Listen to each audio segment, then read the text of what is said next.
Bagging করেও আমে পোকা, ইউরোপের রপ্তানি চালান বাতিল, সংশ্লিষ্ট 3 কোম্পানিকে 6 মাসের নিষেধাজ্ঞা। বাংলাদেশ ব্যাংকের নির্দেশনায় ক্ষুদ্র ও কুটির শিল্পে বাড়ল অর্থায়নের সুযোগ, ঘোষণা কার্যকরের পরামর্শ উদ্যোক্তাদের। এবং চট্টগ্রাম বন্দরে গতি আনতে 1 ডজন সিদ্ধান্ত, কয়েকদিনের মধ্যে বাস্তবায়নের আশ্বাস কর্তৃপক্ষের।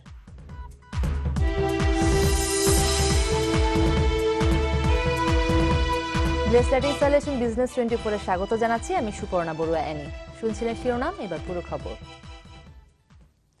ইউরোপের দেশগুলো কিনবে 1000 টন আম, তাই আশায় বুক বেঁধেছিলেন আম চাষিরা।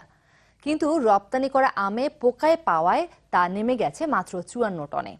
কৃষি সম্প্রসারণ অধিদপ্তর বলছে, যেসব আমে পোকা পাওয়া গেছে সেগুলোতে মানা হয়নি উত্তম কৃষি চর্চার কৌশল। ব্যবহার করা হয়েছে শুধুই ব্যাগ, যা দেশের কোনো স্বীকৃত প্রযুক্তি নয়। ফলে ক্ষতিগ্রস্ত হয়েছেন আম চাষিরা। সংশ্লিষ্টরা বলছেন, আমের রপ্তানি বাড়াতে হলে কৃষক, ব্যবসায়ী ও সরকারকে একসাথে কাজ করতে হবে। ফয়জুল সিদ্দিকীর প্রতিবেদন। আমে ব্যাগিং করলে পোকামাকড়ের আক্রমণ হবে কম, রং থাকবে ভালো, রপ্তানি করা যাবে বিদেশে, ফলে লাভবান হবেন চাষিরা। আশা দেখানো হয়েছিল এমনই, কিন্তু সেই আশায় গুড়ে বালি। এবার ব্যাগিং করা আমেও পোকার অস্তিত্বের অভিযোগ করল ইউরোপ। ফলে 1000 টন আম রপ্তানির কথা থাকলেও শেষ পর্যন্ত পাঠানো গেছে মাত্র 54 টন। 3 টাকা নিছে, কষ্ট 4.5 টাকা খরচ হয়েছে, কিন্তু আমরা কোনো লাভ পাইনি। দেখা যাচ্ছে নর্মাল আম 5,000-6,000 টাকা মন, আমরা ইএমআই একদম 1200 থেকে 1000 থেকে 1200 টাকা বিক্রি করছি। আমি ডক্টর সরব সাহেবকে ফোন দিছিলাম যে আসলে আমি যে ব্যাগিংগুলো করছিলাম, তো আমগুলো তো এখন বিক্রি করতে পারিনি। তো উনি আমাকে এ ধরনের কথা বলছিল যে আপনার ব্যাগ আম আপনি গাছতলায় বিক্রি করেন। কৃষি মন্ত্রণালয় বলছে, উত্তম কৃষি চর্চা করে যেসব আম পাঠানো হয়েছে সেসব আমে কোনো পোকা পাওয়া যায়নি। যুক্তরাজ্য ও ফ্রান্সে যে 3টি কোম্পানির চালানে পোকা মিলেছে সেগুলো ব্যাগিং করা আম। অবশ্য এরই মধ্যে সব কোম্পানিকে পণ্য রপ্তানির ওপর 6 মাসের নিষেধাজ্ঞা দিয়েছে সরকার। কৃষি সম্প্রসারণ অধিদপ্তরের এই পরিচালক বলছেন, ব্যাগিং করা আম রপ্তানি হবে এমন ঘোষণা কখনোই দেয়নি সরকার। বাংলাদেশ কৃষি গবেষণা ইনস্টিটিউট কর্তৃক এটা স্বীকৃত কোনো প্রযুক্তিও না যে আমের ব্যাগিং করলেই সেটা পোকামুক্ত হবে বা এক্সপোর্টেবল আম হবে। আর ব্যবসায়ীরা বলছেন, আমে পোকা থাকা স্বাভাবিক, তবে কেন্দ্রীয় প্যাকিং হাউসে সরকারের তত্ত্বাবধানে যাচাই বাছাই শেষে রপ্তানির পর পোকা মিললে তার দায় ব্যবসায়ীদের না। আজকে এক্সপোর্টারে বলুক আপনার তত্ত্বাবধানে আপনি মাল করে নিয়ে আসবেন, যদি এটার মধ্যে ইন্টারসেপশন হয় এর দায়িত্ব সম্পূর্ণ আপনি নিতে হবে, আমরা নিতে বাধ্য। কিন্তু ওনারা এটা না করে দেখা যাচ্ছে যে ওনাদের তত্ত্বাবধানে মাল করার পরে পানিশমেন্ট হবে এক্সপোর্টারদের। আম রপ্তানি বাড়াতে উত্তম কৃষি চর্চার কোনো বিকল্প নেই, কেননা এতে নিরাপদ, রোগ এবং বালাইমুক্ত আম পাওয়া সম্ভব। এজন্য চাষি, ব্যবসায়ী ও সরকার সবাইকে সম্মিলিতভাবে কাজ করতে হবে, এমনটাই মনে করছেন সাবেক এই কৃষি সচিব। আমার সম্প্রসারণ কর্মীরা কোথায়, সেখানে আমার কোয়ারেন্টাইন অফিসাররা কোথায়, একটা বা আমাদের গবেষণার লোকজন কোথায়, একটা সবাই মিলে কিন্তু একটা প্রেসক্রিপশন করতে হবে বা একটা প্যাকেজে আসতে হবে যে কোন কৃষক জমিতে কিভাবে চাষটা করবে, ব্যাগটা আমি কিভাবে লাগাবো এবং কিভাবে সেট করব, কিভাবে মার্কেটে যাবে।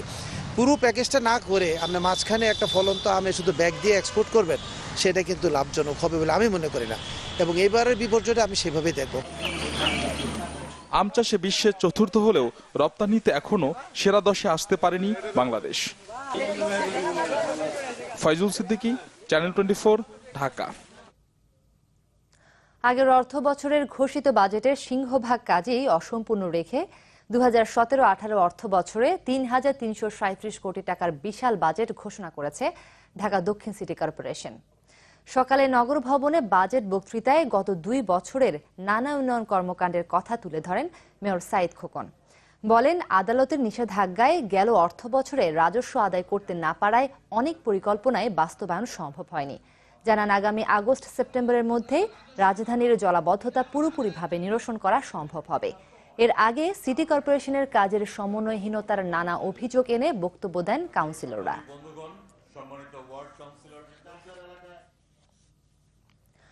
বাংলাদেশে জলবায়ু পরিবর্তনের ঝুঁকি মোকাবেলায় বৈদেশিক অর্থায়ন ও ক্ষতিপূরণ প্রাপ্তির ক্ষেত্রে বাধা দুর্নীতি, মনে করে ট্রান্সপারেন্সি ইন্টারন্যাশনাল বাংলাদেশ, TIB। জলবায়ু পরিবর্তন উপশম বিষয়ে স্বপ্রণোদিত অঙ্গীকার ও প্রতিপালনে দক্ষিণ এশীয় অভিজ্ঞতা ভিত্তিক পদ্ধতিগত পর্যবেক্ষণে টিআইবি বলেছে এই অঞ্চলের সব দেশই গ্রিনহাউস গ্যাস নিয়ন্ত্রণের জন্য প্রতিশ্রুতিবদ্ধ। আন্তর্জাতিক সম্প্রদায়ও সাহায্যের জন্য প্রতিশ্রুতিবদ্ধ।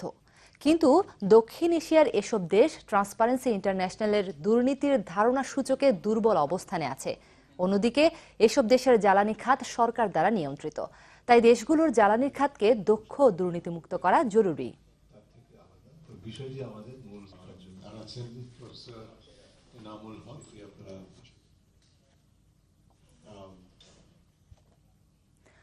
বাংলাদেশের ইতিহাস ও ঐতিহ্যের সাথে অর্থনীতির বড় অংশ এখন কুটির শিল্প, যাতে জড়িয়ে আছে অসংখ্য মানুষের জীবন জীবিকা।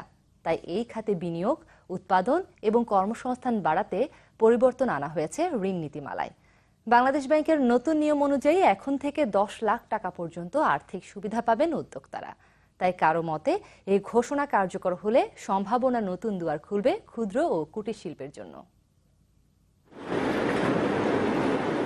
কুটির শিল্প বাংলাদেশের ইতিহাস, ঐতিহ্য ও সংস্কৃতির অবিচ্ছেদ্য অংশ। আর একে ধারণ করেই হাজারো স্বল্প আয়ের মানুষের অর্থনীতি ও বাণিজ্যে জড়ানো। প্রত্যন্ত নিভৃত পল্লীতে এর বিস্তার হলেও রুচি ও চিরায়ত বাংলার রূপ ফুটিয়ে তোলা এই শিল্পই ক্রমে ক্রমে হয়ে উঠেছে বাংলাদেশের অনেক মানুষের আয় ও কর্মসংস্থানের নির্ভরযোগ্য খাত। তবে সময়ের সাথে দেশে বিদেশে এ খাতে উৎপাদিত নানান পণ্যের চাহিদা বাড়লেও এর প্রসার বা একে টেকসই রূপ দেওয়ার জন্য কার্যকর পদক্ষেপ খুবই সীমিত। সরকারও বিভিন্ন মহল থেকে উদ্যোক্তাদের স্বল্প সুদে ঋণ দেওয়ার কথা বললেও বাস্তবে এ খাতে কাঙ্ক্ষিত ঋণ পাওয়া যায় না। এমনকি যেটুকু পাওয়া যায় তার জন্য পোহাতে হয় নানান জটিলতা ও ভোগান্তি। তবে আসার কথা হলো এবার কুটির শিল্পের ঋণ নীতিমালায় সংস্কার আনা হয়েছে। বাংলাদেশ ব্যাংক থেকে বলা হয়েছে এখন থেকে এই শিল্পের উদ্যোক্তারা 10 লাখ টাকা পর্যন্ত ঋণ পাবেন।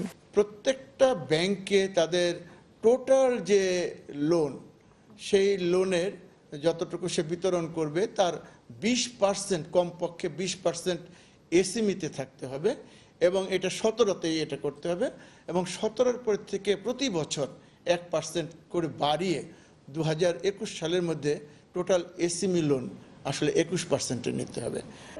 এই নারী উদ্যোক্তা মনে করেন এটা দীর্ঘদিনের দাবি। কেন্দ্রীয় ব্যাংকের নির্দেশনাটি কার্যকর হলে উপকৃত হবে এ শিল্প। যারা নাকি একদম কুটির শিল্পে কাজ করছে তারা তো অ্যাকচুয়ালি ঢাকার বাইরেই বেশি, তো তাদের তো আত্মীয় স্বজন খুব একটা নেই বা জানাশোনা নেই যে সেন্ট্রাল ব্যাংক বা বড় বড় ব্যাংকের সাথে। তো সেখানে প্রবলেম হয়ে যায় যে তাদেরকে বেশিরভাগ ক্ষেত্রেই দিতে একটু রিল্যাক্টেন্ট থাকে ব্যাংক। ক্ষুদ্র শিল্পকে এগিয়ে নিতে দীর্ঘদিন ধরে কাজ করে আসছে বিসিক। দেশের 64টি জেলায় থাকা কার্যালয়ের মাধ্যমে তৈরি করা হচ্ছে নতুন উদ্যোক্তা, দেয়া হচ্ছে প্রশিক্ষণ, এমনকি কোনো কোনো ক্ষেত্রে অর্থায়ন সুবিধাও। বিসিকের হিসেবে বর্তমানে এর সাথে কাজ করছেন প্রায় 30 লাখ মানুষ।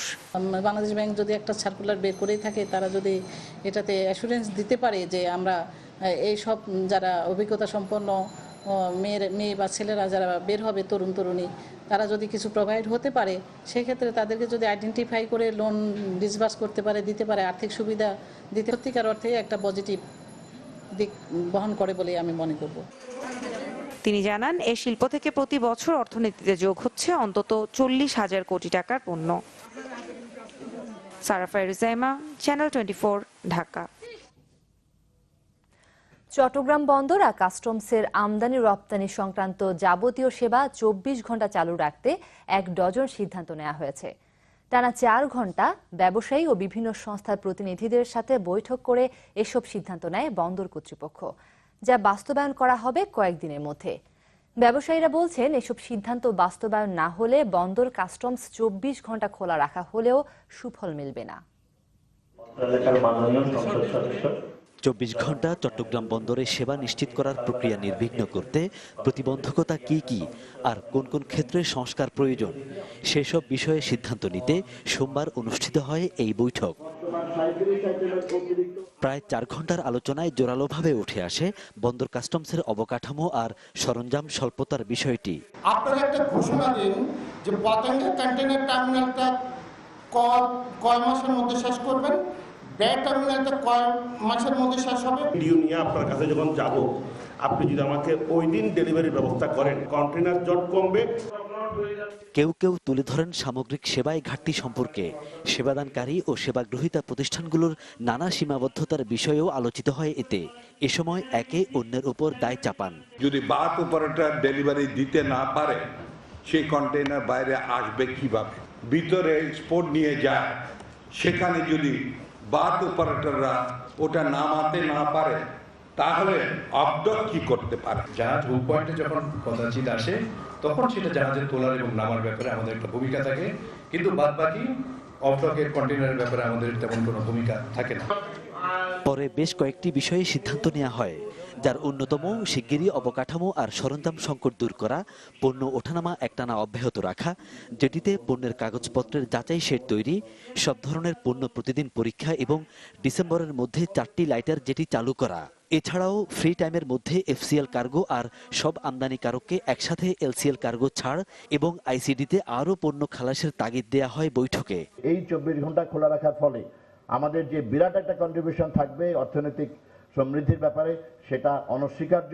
তবে হ্যাঁ, আমাদের সবাইকেই সেটার জন্য এগিয়ে আসতে হবে। 3700 জায়গা যেটা আছে, আপনি কি প্রস্তাব মন্ত্রণালয়ে পাঠান, আমরা 1 সপ্তাহের মধ্যে এটাকে অনুমোদনের ব্যবস্থা করে দিব। 3টি ভাগে আমাদের সমস্যাগুলো নিরসন করতে হবে। অতীতে অনেক লুপহোলস লেকিং ছিল, এখানে ইনএফিশিয়েন্সি ছিল। এছাড়াও একটি সমন্বয় কমিটি গঠন করে 2 মাস পর পর পর্যালোচনা বৈঠকের সিদ্ধান্তও নেওয়া হয় এই সভায়। Fakhrul Islam, channel 24, Chittagong. Bless lighting solution business 24 এ নিচ্ছে একটা বিরতি, ফিরছি একটু পরেই, সাথেই থাকুন।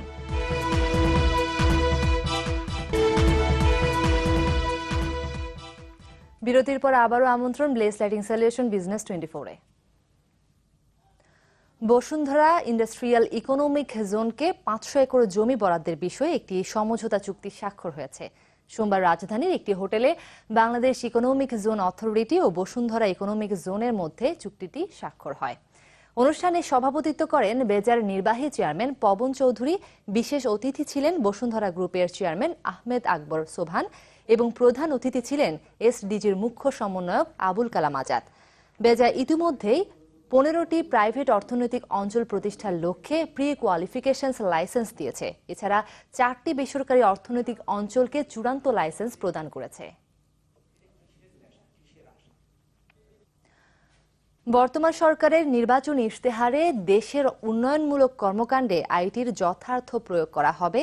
অর্থ প্রতিমন্ত্রী M A Mannan Bangladesh insurance অ্যাসোসিয়েশনের হলরুমে আইটি সেমিনারের উদ্বোধন অনুষ্ঠানে এই কথা বলেন।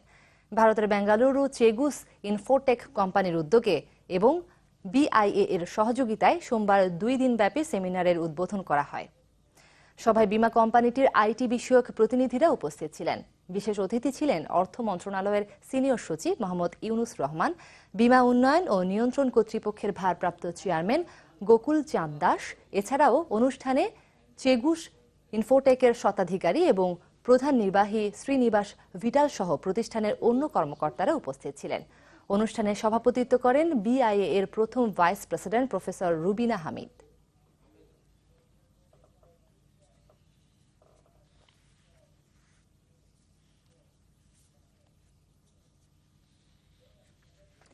ব্লেস লাইটিং সলিউশন বিজনেস 24 শেষ করার আগে শিরোনামগুলো জানিয়ে দিচ্ছি আরও একবার। ব্যাগিং করেও আমে পোকা, ইউরোপের রপ্তানি চালান বাতিল, সংশ্লিষ্ট 3 কোম্পানিকে 6 মাসের নিষেধাজ্ঞা। বাংলাদেশ ব্যাংকের নির্দেশনায় ক্ষুদ্র ও কুটির শিল্পে বাড়ল অর্থায়নের সুযোগ, ঘোষণা কার্যকরের পরামর্শ উদ্যোক্তাদের। এবং চট্টগ্রাম বন্দরে গতি আনতে 1 ডজন সিদ্ধান্ত, কয়েকদিনের মধ্যে বাস্তবায়নের আশ্বাস কর্তৃপক্ষের।